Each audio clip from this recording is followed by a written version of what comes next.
Dentro. La buenas noches. El programa de Medicina y Verdad está con todos ustedes.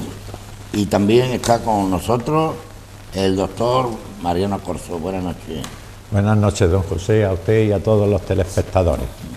Me estoy fijando en lo de la fecha. ¿Qué? 15 del 1 del 15. 15 del 1 del 15, sí. Número bonito. La niña bonita, Niña ¿no es el bonita. 15? Efectivamente. Bueno, pues hay que ver, ya estamos en el 15. Yo recuerdo, ¿te acuerdas, Mariano, cuando terminó el siglo XIX, el siglo XX? Sí. Estamos en 1999, llegamos al 2000, y ya han pasado 15 años. Sí. El tiempo pasa que vuela. Vuela, yo qué sé. Bueno, pasamos nosotros. Pero digo yo, siempre igual, ¿no? No es que los tiempos corren más en función a tu edad o menos, ¿no? Bueno, psicológicamente sí. Sí, ¿verdad? El niño quiere llegar a mayor, el adulto quiere permanecer adulto y el viejo quiere llegar a niño. Que se invierte el ciclo. Que no corra el que no corra. Entonces, el niño cuando quiere llegar a ser mayor se le pasa el tiempo más despacio. Y al viejo se le pasa mucho más rápido porque va hacia el precipicio. Es un tema, como bien dice, psicológico. Es psicológico. El tiempo es igual en todos los momentos, ¿no? Pero claro, bueno, ya no se lleva la palabra viejo ya no se usa, ¿no? Se dice mayores, ¿no? Bueno, pues muy bien, pues mayores. ¿Y qué significa mayores? Porque puede ser mayor en edad, en saber o en gobierno. También. Tú puedes ser un viejo hecho un animal, que no eres mayor nada más que en la edad, y no lo eres en el saber, por ejemplo, o en el gobierno. O sea que eso de mayor es aleatorio, es viejo. Pues sí, esa es la palabra propia. Es la niño, suya. adulto y viejo, punto. Y lo que pasa es que como todos tendemos, y más en esta sociedad, a edulcorar las palabras, a mariconear en términos Sí, eso, castellanos. Eso que se llama juego de palabras, ¿no? Eso, para ser políticamente correcto, para no sé cuánto correcto, pero mire usted, esto es un mariconeo de palabras, ¿no?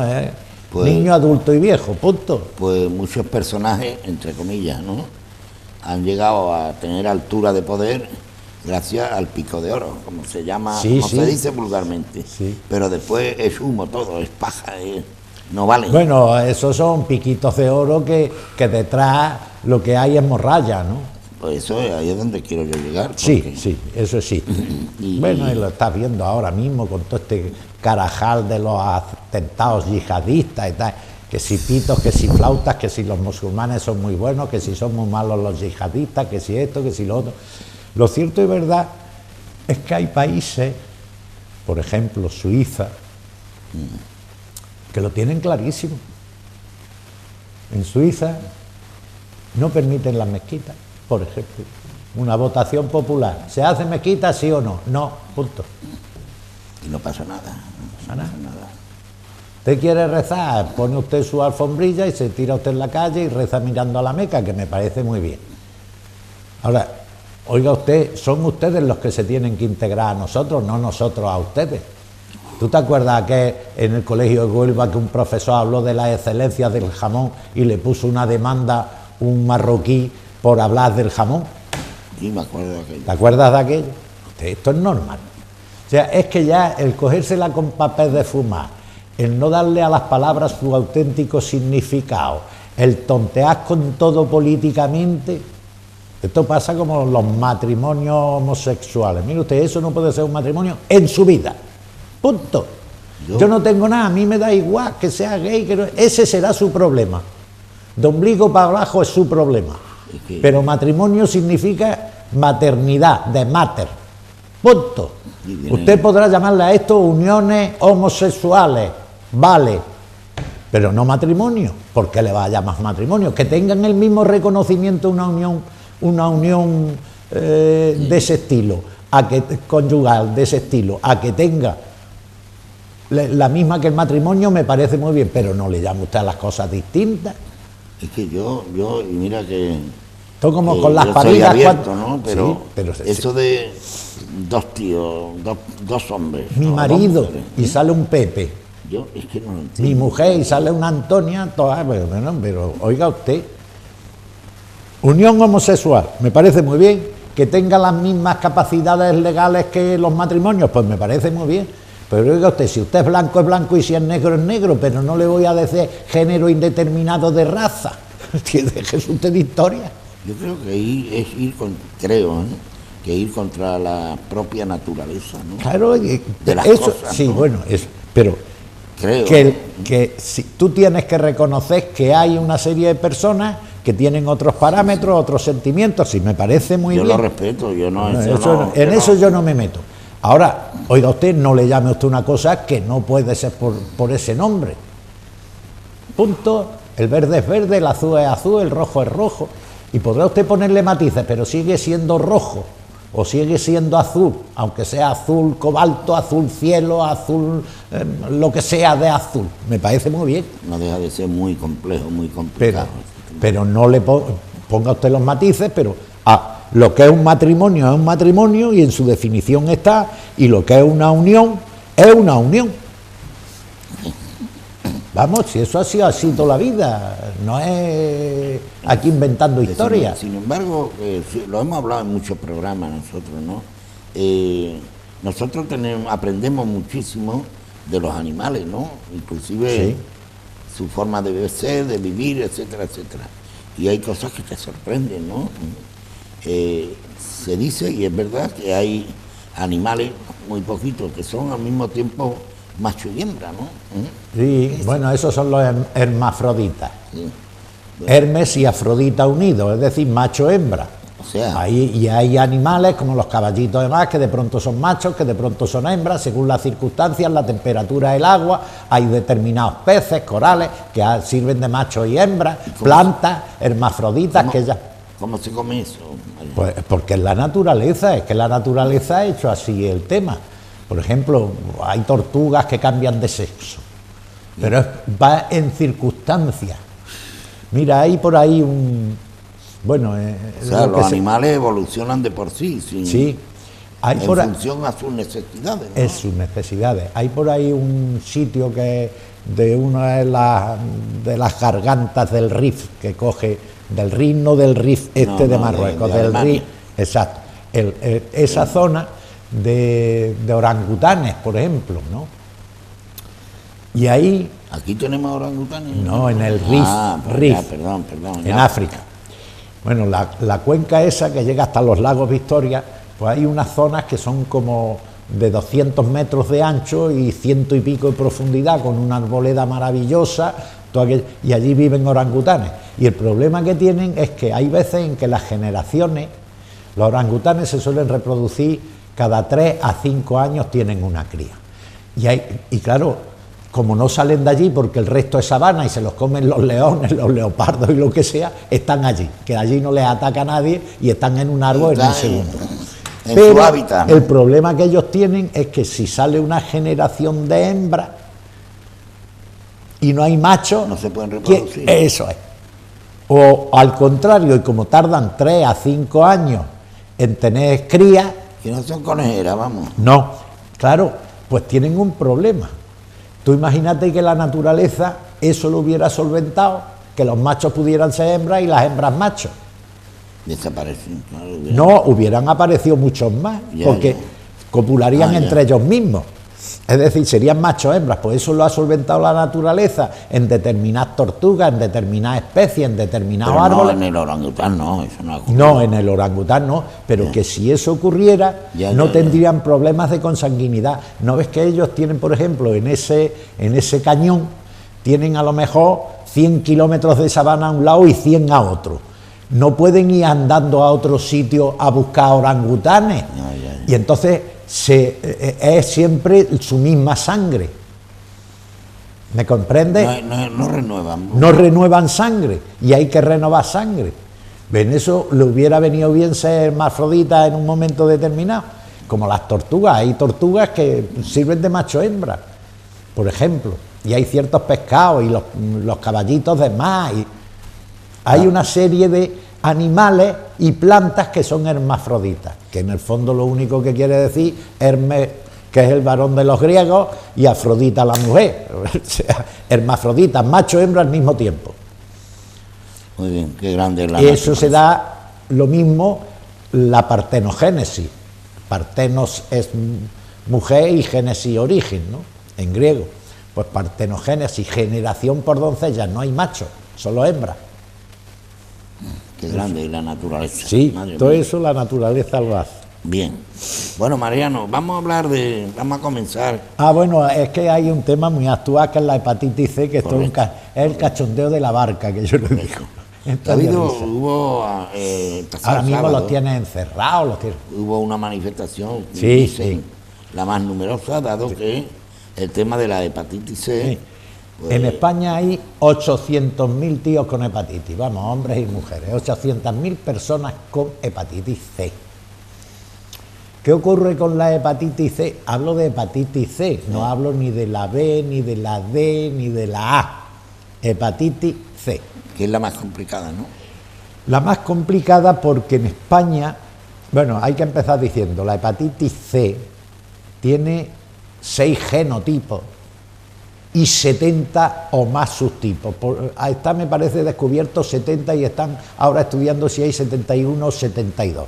Bien, esos son subtipos que son menos, vamos, tienen menos incidencia en la enfermedad. Pero no son 71 hepatitis, ¿no? No, es hepatitis C, Y dentro genotipo 1, 2, 3, 4, 5, Ya, 6 y subtipo tal. Ya. Hijos de una misma familia, unos con los ojos verdes, otros con los ojos azules, otros con el pelo negro, otros con el pelo rubio, otros... Bien, pero siguen siendo los hijos de padre y madre. Hepatitis C. ¿Qué pasa? Que en España la hepatitis, la más grave de curar es la hepatitis C. El genotipo 1. Y en España el 70% de los pacientes tienen genotipo 1. Por eso, cuando yo una vez aquí hablé de la hepatitis, que recuerdo que me llamó un hepatólogo de Carlos Haya, de Málaga y tal, para decirme que había dicho una borriquería, dije yo, oye, tú perdona, es que tú o no estudias, o no, o de esto no sabes, o no eres hepatólogo y eres un cachondo mental, porque yo no me lo explico. No, es que el interferón y la ribavirina, porque yo aquí hablando del interferón pegilado alfa y de la ribavirina, que es lo que se utiliza contra la hepatitis C sin ponerle genotipo, solo curan al 30%, punto. Medicándose y todo. Claro, porque, ¿por qué? Porque el 70% es hepatitis genotipo 1, el genotipo 2 y 3 existe en España, pero es el 30%. Y el interferón pegilado alfa y la ribavirina va muy bien para el genotipo 2 y 3, pero no para el 1. Bien. Y entonces pues se lo tuve que decir, digo, macho, estudia, que esto se logra estudiando, ¿eh? Esto de coñas, nada. Digo, o sea, que no empieces aquí, o eres un representante del interferón pegilado y de la ribavirina, que son caros, y entonces te interesa contradecir la realidad. O sea, ¿qué pasa? Que ahora hay una serie de medicamentos que han salido, otros que están por salir, que van contra las dianas terapéuticas. Vamos a ver, diana terapéutica es lo que impide la reproducción del virus. Me explico. Los decapsula, los fulmina. Ese es el Sovaldi, por ejemplo. Pero, claro, ¿qué ocurre con toda esta fiesta? Que es muy caro. O aquí se vende muy caro. Porque en Italia, en Italia los tíos, como buenos italianos y buenos mafiosos, han tratado con la multinacional y el tratamiento de una hepatitis C genotipo 1 italiano salen 27.000 euros y aquí salen 50.000. Ahora explíquenme quién se lleva la pasta. Vete a saber si... Claro, entonces ahí el mundo de los intermediarios está a la orden del día, claro. ¿Qué ocurre también? Que como aquí hicieron la gilipollez, que no es otra cosa, de transferir la sanidad, la educación, ¿Qué ocurre? Son temas que son innegociables. Son innegociables. ¿Qué ocurre? Que aquí hay 17 jefecillos de sanidad que unos se ponen de acuerdo o no se ponen de acuerdo, y cuando no se ponen de acuerdo, cada uno negocia por su cuenta. O sea, van en función No tiene fuerza. de unos intereses, ¿no? Exacto. Y no no- interés general, no. No, ni de eso ni hablar. Y no tienen fuerza para negociar conjuntamente. Porque si tú y yo compramos peras y vamos a comprar 5 camiones y tú vas a negociar 2,5 y yo otros 2,5, nos salen más caros que si compramos los 5. Por supuesto que sí. Vale, pero es una voz. Eso lo hemos hablado muchas veces y, Bueno, pues y aquí- es una pena porque es un dinero que se puede, digamos, Sí. puede primero ahorrar la administración y segundo poder emplear ese dinero, bueno, Claro. pues comprar un tercero, por ejemplo. Claro. Claro, ¿qué ocurre con eso? Que tenía que haber sido los ministros de sanidad de los países de la Unión Europea quienes dijeran a las multinacionales de los antivirales modernos, para la hepatitis: oiga usted, aquí se negocia con la Unión Europea, tenemos este volumen de enfermos, vamos a comprar esto, ¿a cuánto no lo ponen? Porque es que si no, yo ministro de Sanidad de España, bueno, para empezar, bueno, Dios quiera que no, pero en fin, pero para empezar, quitaría a todos los consejeros autonómicos de sanidad, si es que la sanidad y la educación son innegociables, lo mismo que el ejército. Imagínate que tuviéramos 17 ejércitos, esto sería un carajá. Si hay veces en que 2 no se ponen de acuerdo, imagínate El 17. ejército que tiene que imperar el tema de la disciplina. Claro, entonces, ¿qué ocurre? Que empiezan comités de expertos que este dice blanco, que aquel negro, que aquel amarillo, que este colorado, que esto es caro, que no, que es barato. En la India han llegado y le han dicho a la multinacional, bueno, el Sovaldi no es de tan nueva patente, pero en fin.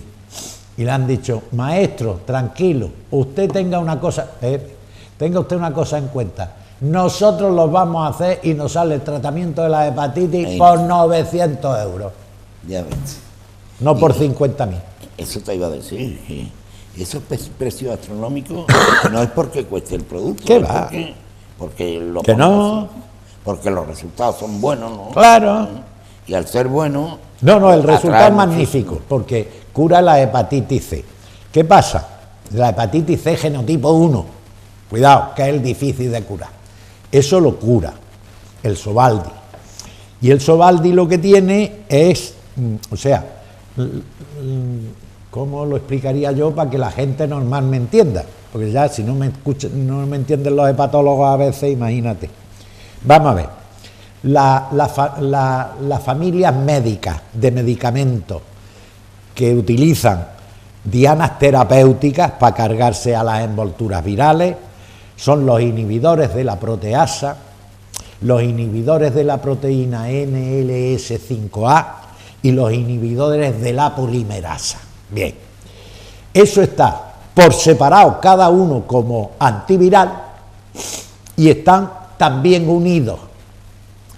El Sovaldi, este famoso, es inhibidor de la proteasa, es inhibidor de la proteína NLS5A. Sería una mezcla de 2 inhibidores. Luego hay otros medicamentos como el Olisio o como el Daclinza. Entonces, ese resultado final no tiene que pasar por laboratorio, sino coge productos que salen de un laboratorio. Pero, claro, ¿qué pasa? Que el Sovaldi lo venden carísimo. Y los otros también, porque ya han aprendido. Dice, si yo tengo el inhibidor de la proteasa, tú el de la proteína NLS5A y yo tengo el inhibidor de la polimerasa, pues si lo subimos todos de precio, puta madre para nosotros. Todo el mundo ganamos, claro. Claro. Y ahora mezclamos.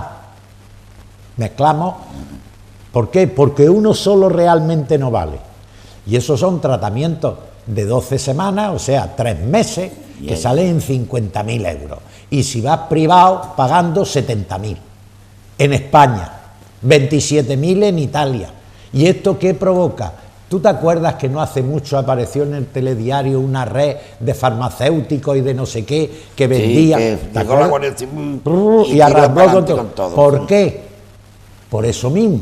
Porque hay multinacionales que negocian unos precios en unos países, en otros no, depende de dónde las apriete. Bueno, es como si vas a vender tú esto y llega un tío y tú le dices 5 millones y llega otro y te dice 7 millones y otro dice, pues tú te vas que te va a dar más. Y esto tendría que ser en conjunto de toda España a través del Ministerio de Sanidad y no de toda España, que es una mierda, de toda Europa. Y se acaba la historia. Sí, porque todos los países están haciendo... Digo que España, que yo soy muy español, digo que es una mierda en el sentido de compra. Esto como, no es lo mismo cuando Felipe González compró los 18 Phantom, esos no sé qué, que costaron 250.000 millones de pesetas de aquella época, pero no es lo mismo la negociación para comprar 250.000 que 2.500 millones. Claro. Aquella operación fue impresionante. Dio mucho que hablar. Sí, dio mucho que hablar, pero la verdad es que aumentó la tecnología aeronáutica española porque además consiguieron que esos aviones se repararan aquí, que vinieran técnicos de Estados Unidos a enseñar a reparar, los tíos que estaban aquí aprendieron a reparar, ya no necesitaban técnicos, los técnicos se fueron, es decir, que crea una maquinaria... Y además las cosas bien hechas. Bien hechas. Es verdad. Claro, pues te dan muchos más aviones si compras 250.000 millones de golpe que si compras 2.500. Con 2.500 te dan 2 hostias y te mandan en una avioneta. Ahora, con 200... Que acabarían así seguramente. Pero ¿qué es el sistema? Entonces, esto es un gran paso, ¿no? Un gran paso, un grandísimo paso. Superar... Ahora, lo que tienen que tenerlo claro. Yo es que ministro de Sanidad de España lo compraba en la India. Y ya se había acabado la historia. Pero eso es genérico allí, ¿no? Sí, ¿y qué? ¿Cura? Sí, vale. Pues hoy la gente ha aprendido tanto. Los hindúes se saltan todas las patentes y los brasileños, porque ellos son países que no tienen patente. A nivel mundial su economía de patentes es prácticamente cero. Luego no les importa no seguir las patentes internacionales. Claro. Pero en España, ya puesto, te va el ministro de Sanidad y te va el ministro de Francia, de Inglaterra, de Italia, a toda Alemania, Austria, Chequia, Eslovaquia, Polonia, Estonia, Lituania, Hungría y tal. Y dice, oye, aquí los 25, 24 de acuerdo, aquí estamos. ¿Cuántos casos? Lo primero, tener las estadísticas claras. ¿Cuántos casos de hepatitis tenéis en cada país? Un estudio de mercado, ¿no? Exacto. ¿Cuántos necesitan estos medicamentos? Porque a lo mejor la hepatitis C, genotipo 2 y genotipo 3 es mucho más barato el tratamiento sin necesidad del Sovaldi. Pues claro. O sea, que no necesariamente... No, lo que pasa es que en España, claro, en España, de los 800.000 pacientes de hepatitis C que hay en España, el 70 al 75% son genotipo 1, que es el caro y el difícil de curar. Claro, cuando esas personas entran, cirrosis y cáncer, que es lo que dan. Cuando esa hepatitis se cronifica y va hacia la cirrosis o hacia el cáncer de hígado, el problema que tú tienes es que un trasplante cuesta un riñón, pero como está infectado y no está curado, tú pones el trasplante, que también lo hablamos en aquel caso de la hepatitis, haces el trasplante, es un éxito quirúrgico fenomenal, y luego el pobre infeliz tiene la hepatitis, en menos de 3 o 4 o 5 meses de nuevo está con hepatitis. ¿Por qué? Porque como para evitar el rechazo del trasplante le tienes que dar inmunodepresores, le baja la inmunidad y con que queden 10 virus en todo el cuerpo del trasplantado vuelven a salir millones de virus. Madre mía. Claro, además con más ímpetu, ¿no? Claro, más libre, no tiene... Claro, han levantado las barreras del ejército, pues pasa la gente como si quitan la valla de Ceuta y de Melilla, tú verás los negros corriendo, a ver quién los coge. Claro, el tema, y como tú bien decías, el tema se ha disparado de tal manera en la prensa porque ha habido una movida Claro, pero numerosa, ¿eh? Pero, Numerosa de hombre, gente. yo comprendo que el individuo que vea que tiene cura y que no se la dan, pues, si el tío ha pagado toda su vida la seguridad social, pues España tenía que haber respondido. Pero respondido de verdad, no de mierda como se responde aquí. Vamos a estudiar, vamos a no sé cuánto. No, vamos a ver. ¿Cuántos? Primero, censo de enfermos de hepatitis C. Claro. Calculamos que hay 800.000 en España. El 60% de los que tienen hepatitis C no sabe que la tiene hasta que no entra en cirrosis. ¿Ya? En cirrosis. Sí, cuando entra en cirrosis, cuando empieza el Cuando hígado, está listo ya. cuando está listo el papeles. Porque mientras es cansancio, dolores musculares, la cabeza, síntomas catarrales, siempre está chunguillo, pero si come grasa se ponen peor, si no sé cuánto, pero que no cree que tenga, porque nadie le hace un análisis de hepatitis C que debiera ser obligatorio. Y el análisis es Tuberculosis y hepatitis C obligatorio. muy clarificador, ¿no? Claro, el análisis, ver las cargas virales. Y ya veis, te evita, joder. Las cargas virales, hoy día los laboratorios, antes eran mayores las cargas virales para que se pudiera demostrar que tenía hepatitis. Hoy, con 2.000 virus, la carga viral es el número de virus que hay por milímetro cúbico de sangre. Oh, Bueno, pues el número de virus antes era 8.000, luego bajó a 6.000 y ahora es indetectable menos de 2.000, es decir, que la carga viral es bajísima en ese aspecto y al ser bajísima, pues tú ya sabes el tratamiento que le puedes dar. y esa carga viral que Te afecta- indica la progresión de la enfermedad, la cantidad de virus que tienes en sangre. y también te puede servir, digamos, para Ori- aplicarle el tratamiento. El tratamiento. Pero dentro de la carga viral tú tienes que coger ahora el virus y hacer el genotipo, que puede ser 1, 2, 3, 4, 5, 6, y los subtipos. Pero los subtipos, como digo, que importan menos, lo digo para los cursis que creen que yo no sé que hay 72 subtipos, para que se enteren que lo sé. Pero lo que te quiero decir es que esa carga viral es indicadora del número de virus que tú tienes en sangre, pero no te dice el genotipo. Tienes que aislar el virus y decir qué genotipo es. Y dependiendo del genotipo, así es el tratamiento. Y hay a unos que le van mejor los inhibidores de la polimerasa, a otros le van muy bien los inhibidores de la proteína NLS5A y a otros le van muy bien los de la proteasa. Que a uno le pueden beneficiar más que a otro. Exacto. Entonces, exacto. Entonces, en función a su propia naturaleza. al propio virus, al genotipo del virus. Ya. Entonces, tú tienes que ver eso, pero eso tendría que haber de verdad un sistema nacional de salud, no una coña sanitaria, que es lo que hay, que dijera, ¿cuántos enfermos hay? Tantos. ¿Cuántos tienen genotipo 1? Tantos, porque se hace por aproximación. Estoy seguro que los alemanes lo hacen así. ¿Cuántos están en cirrosis? ¿Cuántos están en trasplante? ¿Cuántos han entrado en cáncer de hígado? Y ahora, ¿qué tratamiento le damos? Mire usted, genotipo 2 y 3, interferón pegilado alfa y ribavirina. Con eso van que chutan. Pero claro, el tío que no sabe qué tipo de genotipo tiene ni qué medicación le va, pues lo que está es acojonado y diciendo que me muero y estos cabrones no me dan nada. Es verdad, y que hay en enfermedades que pasan ya de la normalidad, como en el caso este. Claro. Verse en un médico de cabecera es complicadillo, ¿no te parece, Mariano? Pues claro. Lo lógico es que ese médico lo traslade al especialista, ¿no? Que lo hay, ¿no? Ah, claro, si hay unidades de patología, pero que el problema no es que la unidad de patología, si ahora el hepatólogo dice hay que darle Sovaldi y empieza el delegado a tocar el violón, que no sé cuánto, que no sé qué, que si el protocolo, que se tienen que reunir, pues mire usted, que el tío se está muriendo a chorreones. Claro, y eso, eso hay que verlo. Y tiene... ¿Y en España cuántos enfermos hay de esto? 800.000. Madre mía. 800.000 Yo para creo empezar. que la cirrosis se producía a la persona que es bebedora. Alcohólica. Sí, hay una cirrosis alcohólica. Esa es la cirrosis atrófica del SNE.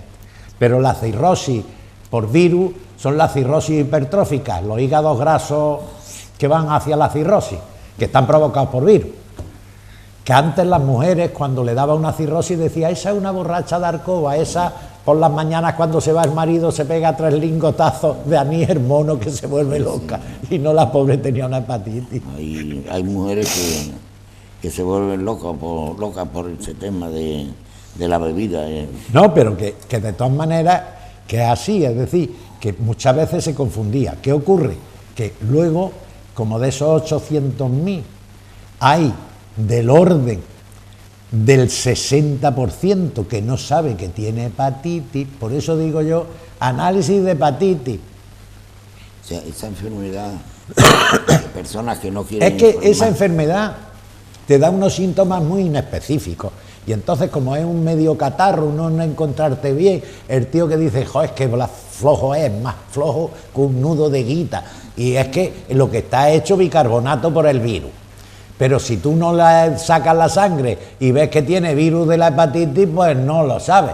Ya. De cualquier tipo de hepatitis, A, B, C, D. No es eso, sino que es que además ese individuo pues no tiene fuerza, pero no le dan unos síntomas hasta que no empieza a fallarle el hígado. Ya. Y ya suele Entonces ocurrir. ya, claro, le viene de todo. Y entonces es cuando se descubre. Suele ocurrir Porque el problema de esta enfermedad es que se descubren muy tardíamente los síntomas. Vamos, se descubre muy tardíamente no los síntomas, el diagnóstico de enfermedad.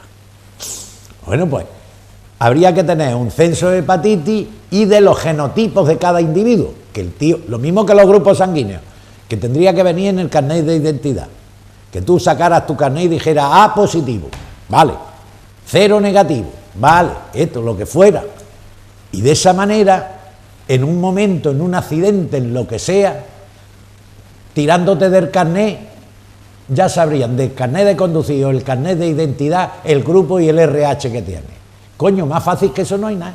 Yo el carnet lo renové hace mucho tiempo, ¿no? Pero obligaban antes, no sé si ahora lo hacen, de que vaya el grupo sanguíneo.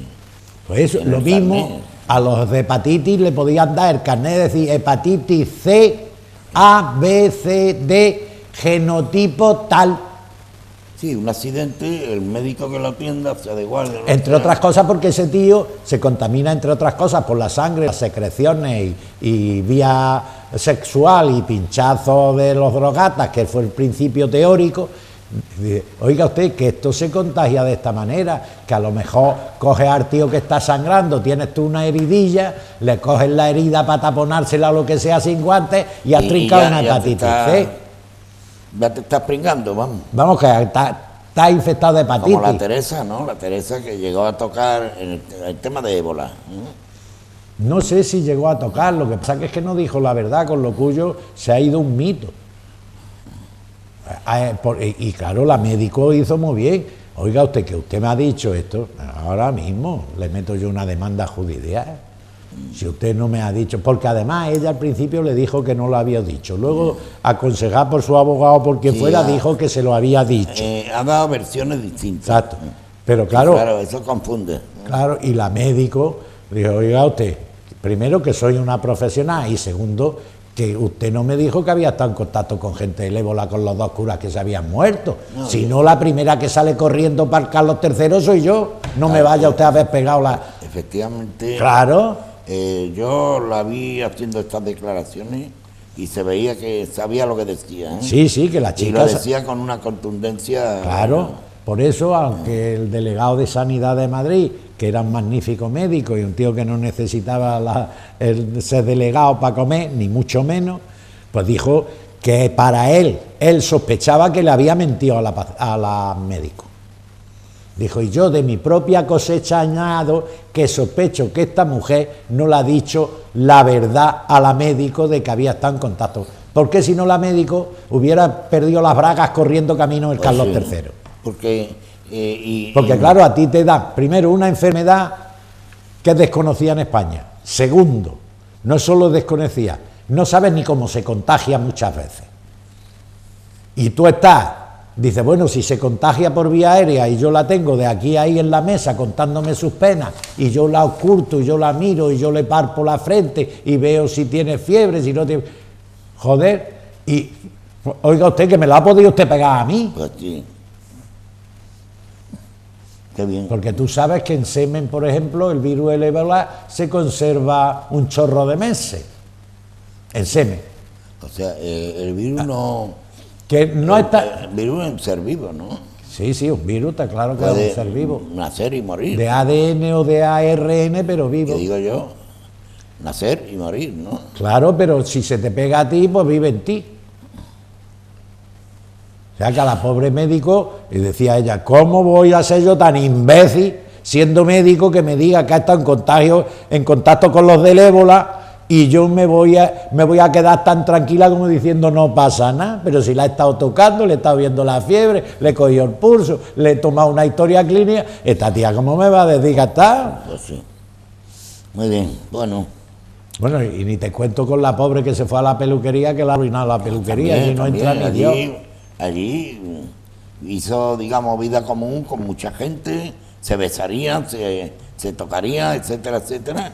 Y eso ahora en esa peluquería no entra ni el lucero el árbol. Claro, Dice, no vaya a quedar virus por allí. Hombre, sí, dicen que en el hotel que se hospedó, y ahí no entra ni Dios, vamos. Y después en el hotel, en el hospital sí. Carlos III, ¿no? Sí, sí. La zona que, digamos, pusieron a disposición para tratar el ébola, ahí no entra ni Cristo, ni las moscas, vamos. Las moscas llegan con una banderita blanca y dicen aquí, por aquí. Pues bueno. Mira, mi hija tiene que ir a hacer prácticas, porque le toca prácticas de inmunología al Carlos III. ¿No será en Carlos III, sí? Sí, sí. Sí, de la Europea de Madrid van al Carlos III a hacer prácticas de inmunología los que están en su curso. Pero estas personas que tienen esta profesión, que son profesiones que arrancan, digamos, la disposición de la gente. El problema del ébola es que España no estaba preparada técnicamente para recibir enfermos del ébola. Es que no estaba. Los trajes no eran de protección. Lo de Santa Bárbara, que nos acordamos cuando truena. Exacto. Viene porque se montó, cuando cogieron las cosas con seriedad. Claro, pero joder, primero, no tenía mucho sentido que a unos moribundos te los trajeras, porque el auxilio se los podías tú haber llevado allí, primera cuestión.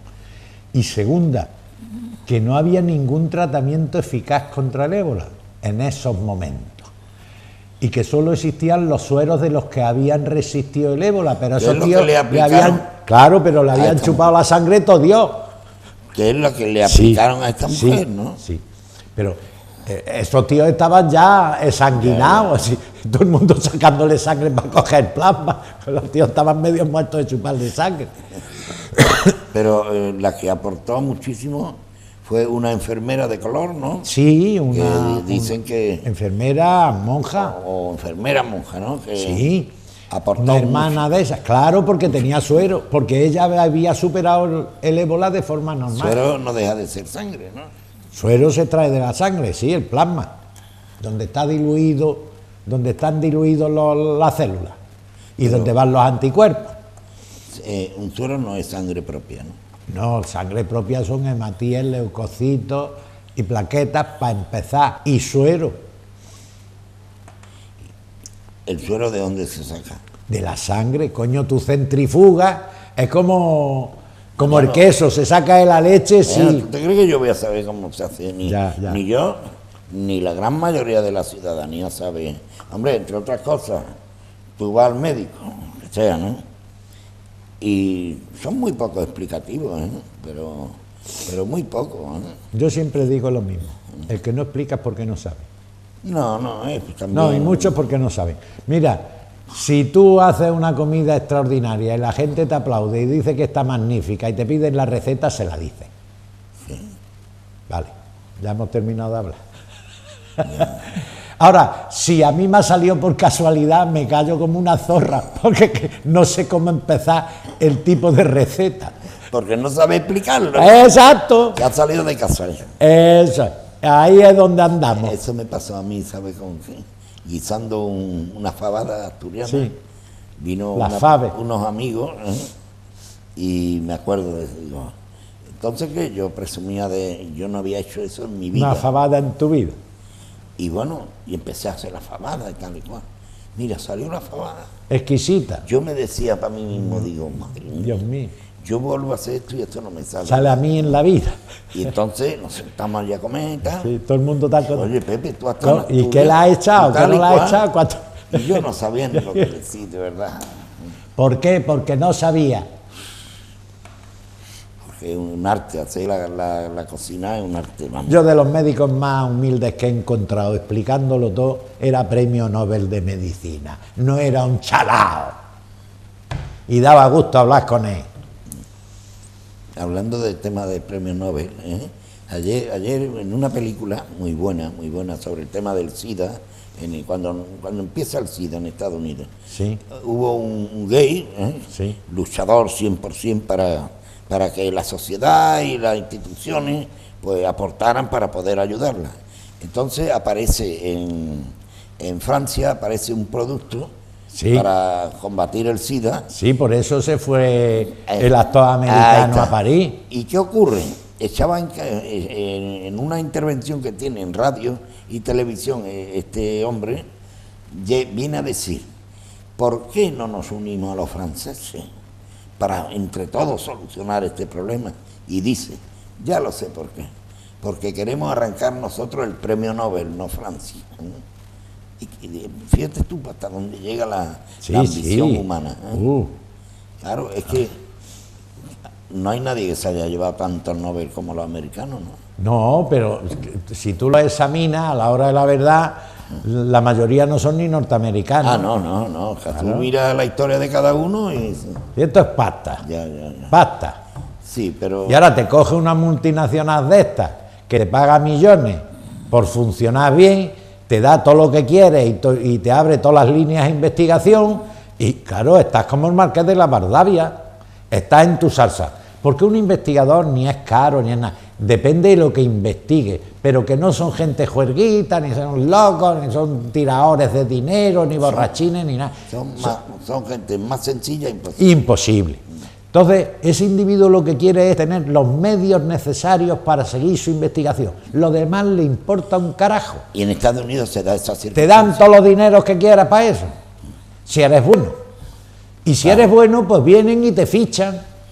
Dice, oye, ahí hay una tía que sabe de esto un riñón, a ver si la puedes fichar. Y vienen aquí, eso lo he tenido yo en sobrinos míos. Un amigo mío que... Un sobrino mío, Ángel Corzo Uceda.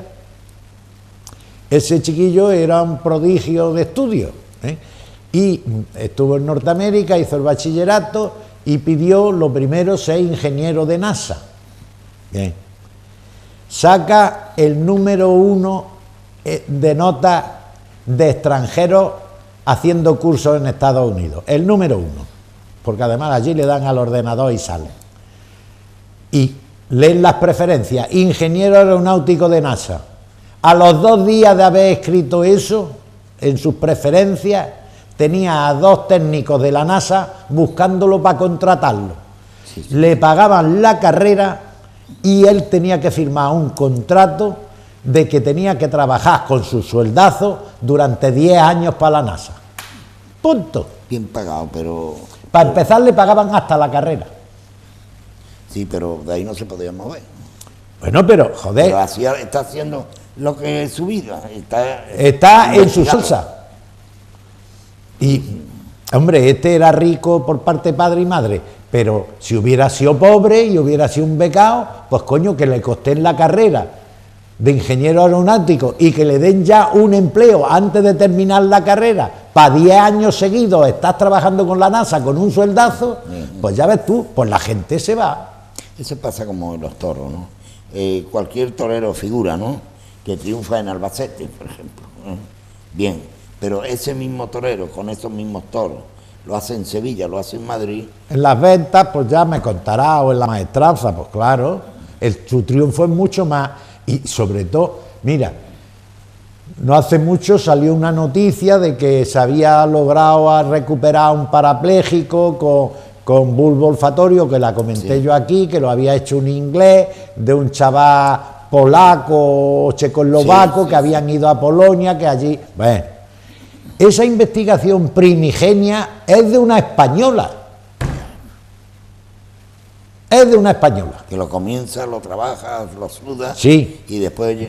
Sí. Pero eso ocurre muchísimo. Bueno, en esa, la vida... lo mismo que sí, me he cansado de decir que Fleming no descubrió la penicilina. La descubrieron los elefantes y después la doctora polaca. Pero, y el mérito se lo lleva... porque Algo haría no, también. hombre, que acababan de ganar la guerra. Punto. La primera, ¿no? La segunda. La segunda guerra mundial. Fleming, la penicilina nació en el 40-45. Ah, en la primera no había... ¿Qué coño? Se moría la gente como piojos. Mira que murieron gente. Millones. Pero lo que te quiero decir es, depende de dónde estés. Si esa doctora polaca es ahora y está en una investigación contra el SIDA, no te preocupes que está residiendo en Estados Unidos, con una casa, un sueldazo. Porque yo tengo amigos míos que están en Estados Unidos de investigadores, en las universidades, y lo que primero que le dice, ¿cuántos son? ¿Qué coches necesita? ¿Y cuánto quiere usted de casa? Aquí, vamos. Y aquí los pobres no terminan investigaciones por 100.000 euros. Aquí van a coger, van a decirle, no, vente, que... No, pero que va a estar lo mejor del mundo. Y ahora, mire usted, ¿qué casa quiere usted? ¿La quiere así o así? Le enseñan varias fotos y dice el tío, esta. La quiero de 2 dormitorios, no sé qué, porque... Y los niños los mejores colegios y... Claro, claro. Eso ya se lo paga el padre con el dinero que le pagan al padre, que está muy bien pagado. Pero desde luego, dejarlo desprotegido no lo dejan.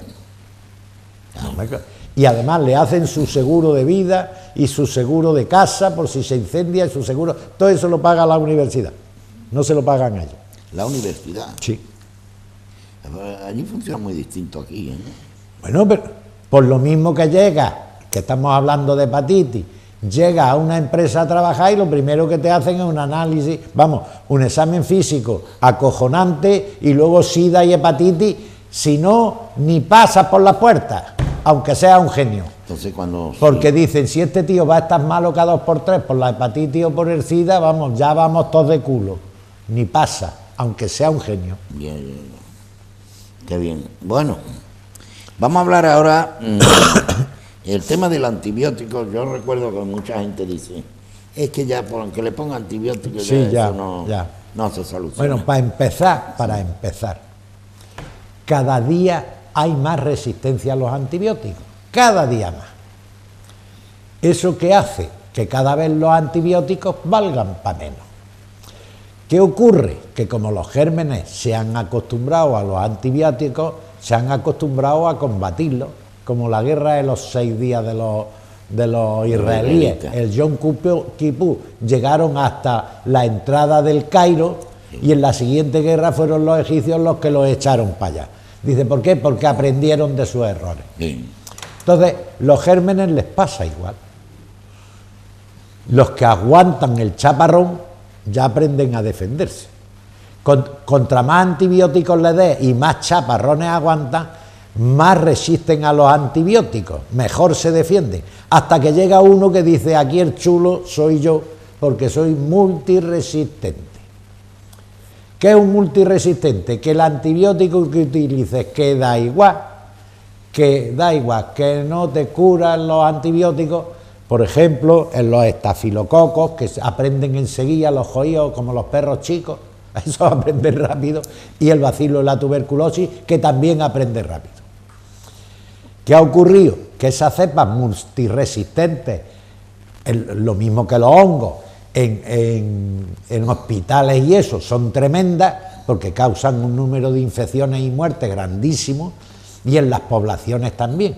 Tú imagínate, por ejemplo, en el mundo hay 9 millones, se infectan todos los años 9 millones de tuberculosis. No me digas, 9, sí. 9 millones todos los años se infectan de tuberculosis. Y de esos infectados de tuberculosis, 4,5 millones de personas mueren al año por tuberculosis. No se te olvide. Una cantidad de que da Claro. susto, vamos. ¿Qué ocurre? Que con antibióticos normales cada vez el bacilo de Koch es más resistente y cada vez infecta más y mata más, no mata menos. A pesar de la vacuna de la... O sea, la aplicación de eso puede servir de alguna manera, ya no a reducirlo, sino a eliminar casi los multiresistentes. ¿Alimentarlos? No. No, multiresistentes, este antibiótico nuevo... No, ya, yo no estoy hablando del nuevo, estoy hablando de donde se ha llegado que ya no hace nada el antibiótico. Pues claro, que mata al individuo. Claro, porque esto Mata. tiene contraindicaciones también, claro, ¿no? Claro, pero aunque el antibiótico tenga, si la relación calidad-precio, es decir, si lo que cura es mucho mejor que lo que se deja morir, pues vamos a curar, no va a dejarlo morirse, aunque tenga efectos secundarios. Ya. Pero el problema no está ahí, está en que cada vez hay más números de enfermos. ¿Qué ocurre también en los países tan gilipollescos como España? Y digo gilipollesco porque esto es ya de gilipollas totales. Como aquí entra quien quiere, como quiere y de la forma en que quiere, nosotros en Ceuta y Melilla tenemos un foco de subsaharianos, es decir, negros, que son la raza que más le afecta la tuberculosis, que tienen muchos de ellos, o parte de ellos, tuberculosis multiresistente. Y cuando vienen a este país, nos la pegan. Pero no es solo es que no la pegue. ¿Qué quiere decir? ¿Que llevan encima la enfermedad? Sí, la pueden llevar perfectamente. Pero ya no es solo eso. Tú has dicho más de una vez que el color negro, el negro, sí, es muy propenso a este tipo de enfermedades. De infecciones. Lo mismo que son resistentísimos para correr y lo mismo que son atléticos, y desde que llegaron los negros no hay un blanco que gane una carrera, ni un boxeador que no sea negro que no les pega a los blancos. Es decir, que son atletas, pero genéticamente su sistema inmune durante siglos, como no tenían tuberculosis, no se defendió contra la... y no aprendió a defenderse. Y ahora, como son pobres y sucios, pues resulta que a todos esos pobres y sucios, al perro flaco, todo se le vuelve en pulga. Pero entonces no vale la teoría de que ese tipo de enfermedades viene de África, ¿no? Sí viene de África. No era de África, pero exportado a África.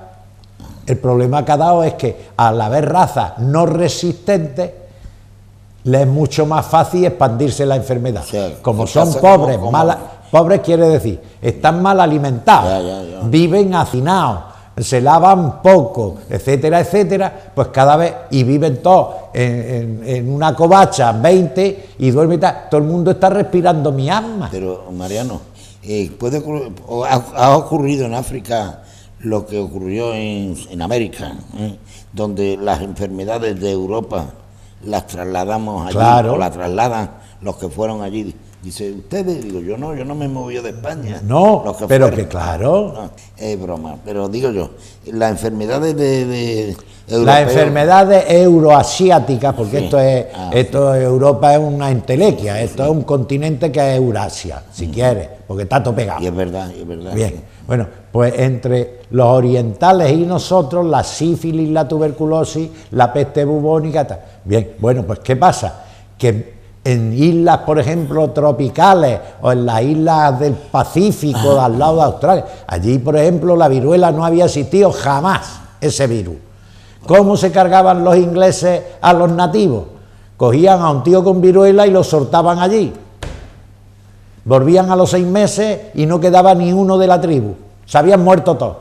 Mujeres, niños y ancianos y jóvenes. Todos. Y ya no pegaban ni un tiro, tomaban la isla. De la viruela, ¿no? Sí. Joder, increíble. Por eso yo muchas veces digo, ¿pero cómo? Es que ten en cuenta que eso que descubrieron los ingleses en el siglo XV, XVI, es lo que hacen ahora con la guerra bacteriológica. ¿Qué coño es sino eso? Tú coges un bacilo de antras, lo modificas genéticamente y lo haces súper resistente, lo conviertes en polvo y sueltas 1 litro de antras en un pantano y matas a 100.000. porque contra Atlanta ahora mismo no hay nada de verdad. Sin embargo, hay acuerdos a nivel internacional. Sí, todo lo que quieras. Un loco puede purear ahora mismo con una avioneta, coge un paquete de 1 kilo de porbillos de Astra y te da una vuelta por Málaga y a los 2 días no quedas malagueño. Oye, que no es ninguna ficción eso. No, no es ficción. Ya hoy ya los grupos extremistas llevan, Pues claro. llevan por ejemplo, La guerra química y la guerra bacteriológica. no, el tema de misiles, llevan Sí. misiles para usar personalmente.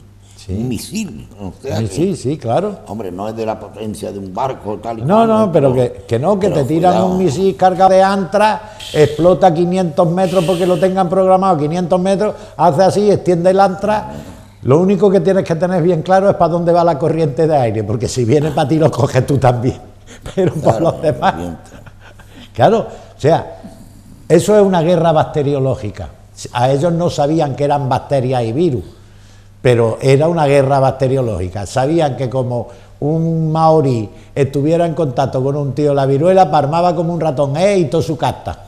Y dijeron, esto es muy bueno para matarlo. Viruela al canta. Y el europeo aguantaba. Y el europeo, sí, se le llenaba todo de postillas y tal, pero aguantaba más. Y la tuberculosis igual, nosotros la metimos en el resto del mundo. ¿Qué pasa con el bacilo de la tuberculosis? Que nosotros tenemos una resistencia innata de cientos de años.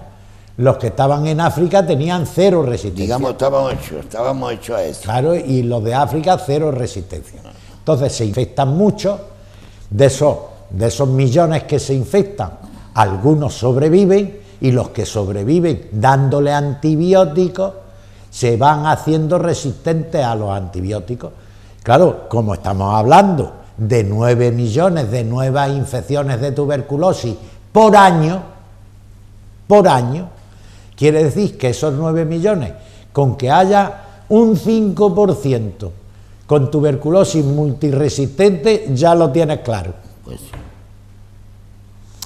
Con los estafilococos hospitalarios, esos también. ¿Por qué? Porque ya se han acostumbrado a todos los lejías, limpiadores, panacés, antibióticos, y si salen vivos, aguantan lo que le echen. Bien. Claro, esto tú aquí, en plan yihadista, no eras capaz de pegarle un tiro ni a la cámara. Pero si te llevaran a Siria y te tuvieran 6 meses pegando tiros, usando Kalashnikov y pistolas, al final sabías. Pues eso es lo que le pasa a esos gérmenes. Tú fíjate, estos atentados de París, en el coche de la policía, con un Kalashnikov, que es dificilísimo de manejar, te lo garantizo, los 8 tiros estaban en el centro del cristal del coche. O sea que cuando se bajaron y se fueron para la policía, le metieron 8 tiros. Claro, por eso los mataron a los 2. En el centro del parabrisas estaban los 8 tiros. No había en el capó, en el centro del parabrisas. Así hecho un ovoide. ¿Por qué? Porque esos tíos estaban entrenados a disparar. Tú coges un Kalashnikov, la aprietas y se te va para arriba. ¿Tú crees que las medidas que han tomado, la manifestación, el salir, Bla, bla, bla, bla, bla, bla, bla. ¿tú crees que ¿Qué bla, bla? sí, pero aparte, puede encender más la ira de esta gente? Sí, ¿no? Pero si el problema no es que no enciendan las iras, que se los carguen, que se dejen ya de rollo, tanta tontería. Si el sistema es ese. Oiga usted, estos vienen por nosotros, nosotros por ellos. Sistema muy fácil. Y como hizo los franceses, ¿no? Se los cargaron a los 3 y punto. Punto. Ahora, dice, oiga usted, más fácil, aquí que hay los yemeníes, no sé qué y no sé cuántos, los pakistaníes y los afganos, bien. Y los sirios, sí, vale. 300.000 legionarios a Siria, que no dejen ni uno. Pero no, Siria no está en esa labor, ¿no? Siria, Sí, Siria, Estado, Siria Irak, claro, el EIS, el Estado Islamista, Ya. el que han proclamado califato. Tú metes allí 300.000 legionarios y acaban con todo, punto. Eso, mira, los estadistas y los asesores de Obama, que estoy casi seguro que le habrán dicho, digo, sí, vamos a ganar, vamos a arrasar y tal, pero ¿qué pasa el día después? No, que ¿Quién si no deja controla eso? ninguno, dice, muerto el perro, se acabó la rabia, que hay 3.000 perros rabiosos a cargárselo. Sí. Si deja uno con rabia, vuelve. Es una situación... Que es una situación Compleja. difícil, ya lo sé, pero como es una guerra declarada, si Difícil. todo lo demás son tonterías, es una guerra declarada, en que tú en vez de destruir al país que te la declara, tienes que matar al tío y buscarlo y encontrarlo que ha matado a 8, 10 o 12, o a los tíos que fueron contra las Torres Gemelas. ¿Cuánto le costó encontrar a Bin Laden? En millones y en operaciones, hasta que se lo han cargado. Claro, nosotros vimos la película, está, Sí. mira, está, pero para llegar a la película, no, como tú bien dices, no habrán gastado dinero, y trabajo, y para allá, pim, patatán. Bueno, pues, madre mía. esto es lo mismo. Están en un sitio localizado. Esto es lo mismo que si me dices que ahí en el Rif de Marruecos está el EI islámico. Vale. Lo rodea y metes 300.000 legionarios cerro arriba. Y cabeza caso me tiro que le da. Ya llegará a la copa. Pero salen otros, Mariano. Pero es más difícil. Ya. Esto pasa como los ladrones en Arabia Saudí. A quien robare la mano se le cortare. Verás que poquitos ladrones hay. Verás que poquitos. Ahí cortan la mano, ¿no? Claro.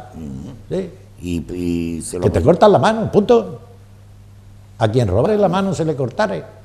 y inclusive ejecuciones en la... Sí, sí, por la... Claro, por adulterio, a las mujeres adultas le machacan la cabeza a pedras, pero es la propia familia la que empieza, porque los ha ofendido. Lo que te quiero decir, que son tan extremistas, que a los extremistas religiosos te los tienes que cargar, punto. Ahora que aquí se la coges con papel de fumar, pues para adelante. Bueno, el último tema, Bueno, que estábamos hablando del antibiótico famoso. porque Eso es una efectivamente, ¿cuál es el medicamento? Como El medicamento se llama Teixobactin y es una investigación de alemanes americanos de Boston, de la Universidad de Boston. Y el estudio lo ha dirigido Carl Lewis, que es un tío que sabe mucho y el que publica en Nature, en fin, bueno, Carl Lewis me he acordado, King Lewis. King Lewis o Luis, King Lewis. Pues este es el coordinador del estudio, se ha publicado en Nature, y si es verdad que es que las bacterias son incapaces de hacerle resistencia a este nuevo antibiótico. Y lo están probando en animales en cantidad industrial para pasarlo a los humanos, no tiene efectos secundarios y evita la resistencia. Es decir, que la bacteria que entre en contacto con el Teixobactin, palma, punto, palma, no le da tiempo a hacer resistencia. Luego no se van a crear resistencias, como no sea dentro de 20 o 25 años de darlo, que alguna se libre. Claro, eso asegura el no nacimiento de esa bacteria. Claro, y terminar la enfermedad también. claro. Entonces, eso, por ejemplo, iría para la tuberculosis multiresistente, pues de maravilla, de maravilla. De todas maneras, ahora para la multiresistente ya hay dos La antibióticos. tuberculosis no tiene nada que ver con la hepatitis. No. Es una infección, una por virus, hepatitis C en este caso, otra por bacterias, que es el bacilo de Koch. Bien. Pero hay en la actualidad las multiresistentes, se tratan con bedaquiline y con delamanid, es que le ponen unos nombres. Bueno, pues con eso se trata. Actualmente, ¿eh? Ya, Pero que dentro de poco estará en el mercado el antibiótico fenomenal, el superantibiótico que le llaman en Nature, el Teixobactin. Estará en mercado aquí. Sí. Están Muy en bien. las últimas pruebas para pasarlo a humanos. Ya lo han ensayado desde ratones a monos. Muy bien. Y se ha visto que es de esa manera que no les da tiempo ni a hacer resistencia. Hay que ver, nosotros que entendíamos que el tema de tuberculosis, el tema de... Que se había acabado una leche. Yo entendía eso, de verdad. Bueno, pues ahora el gran problema que hay en España con estos que vienen con tuberculosis es que como la mayoría son ilegales, no los puede meter en la seguridad social y no los puede seguir si ha sido efectivo o no el tratamiento, si está contagiando a todo bicho viviente. Bueno, doctor, hemos cumplido este miércoles. Bueno, no, hoy es jueves. Hoy es jueves. Como siempre, es que gracias. yo ayer estuve en una conferencia, ya sabes que de vez en cuando tengo que dar unas conferencias de la ATA, de la Sociedad de Traumatología Avanzada, Asociación de Traumatólogos Avanzados. Por lo menos hemos cumplido. Eso digo yo. Gracias y hasta la próxima semana. Si Dios quiere, porque si ese no quiere, don José, aquí no nos vemos. Muy bien, buenas noches. Buenas noches a todos los espectadores.